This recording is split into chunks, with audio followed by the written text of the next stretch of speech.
कुरुक्षेत्र का युद्ध समाप्त हो चुका था। हजारों शवों के बीच शांति का एक भारी मौन पसरा था। सूर्य अस्त हो रहा था और धूल में रक्त की सुगंध घुली थी। रथ के पास अर्जुन खड़े थे, आंखों में प्रश्न, हृदय में वेदना। अर्जुन ने कहा, हे माधव, यह कैसी लीला है आपकी? भीष्म जैसे धर्मात्मा, द्रोण जैसे आचार्य जिन्होंने जीवन भर धर्म निभाया, आज ये बाणों पर तड़प रहे हैं, और जो अधर्म के मार्ग पर चले उन्हें तो मानो सुख मिला। क्या यही न्याय है? हे केशव, क्या अच्छे कर्मों का फल बुरा होता है? श्री कृष्ण ने कहा, हे पार्थ, यह संसार अन्याय से नहीं, कर्म के नियमों से चलता है। जो तू देखता है वह केवल एक जन्म का अंश है, पर मैं देखता हूँ अनेक युगों का क्रम। कर्मण्येवाधिकारस्ते मा फलेषु कदाचन। तेरा अधिकार केवल कर्म करने में है, फल में नहीं। अर्जुन ने कहा, परंतु हे केशव, यदि कोई सदा भलाई करे और उसे बदले में अपमान, कष्ट या हार मिले तो क्या यह अन्याय नहीं? श्री कृष्ण ने कहा, अर्जुन, जब कोई व्यक्ति बिना स्वार्थ के भलाई करता है तब ईश्वर उसकी परीक्षा लेता है, यह देखने के लिए कि वह भलाई प्रशंसा के लिए करता है या आत्मा की शुद्धि के लिए। जैसे बीज बोने के बाद तुरंत फल नहीं मिलता, वैसे ही सत्कर्म का फल भी समय के साथ ही प्रकट होता है। जो तू आज दुख समझता है वही कल तेरे सुख का कारण बनेगा।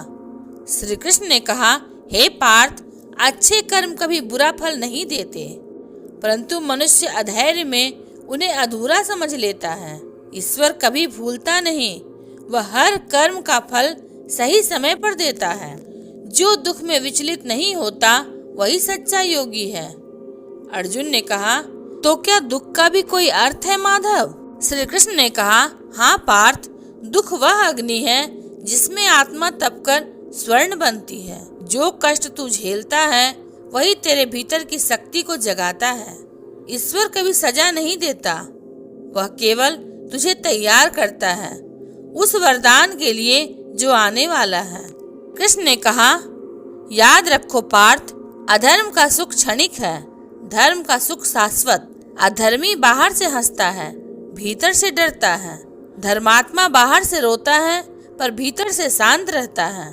सुख दुख, लाभ हानि और जय पराजय में समान रहो, यही संभाव मुक्ति का मार्ग है।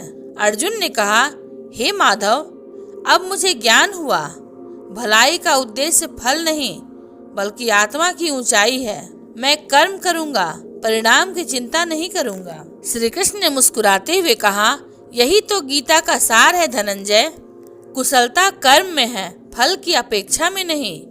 जब तू निस्वार्थ होकर कार्य करेगा तब तू दुख में भी शांति पाएगा और असफलता में भी संतोष। जो बिना फल की इच्छा के कर्म करता है वही सच्चा भक्त है, वही मुक्त है, क्योंकि अच्छे कर्मों का फल कभी बुरा नहीं होता, बस उसका समय ईश्वर तय करता है। अगर आपको यह वीडियो अच्छा लगा हो तो इसे लाइक, शेयर और सब्सक्राइब अवश्य करेंगे। धन्यवाद।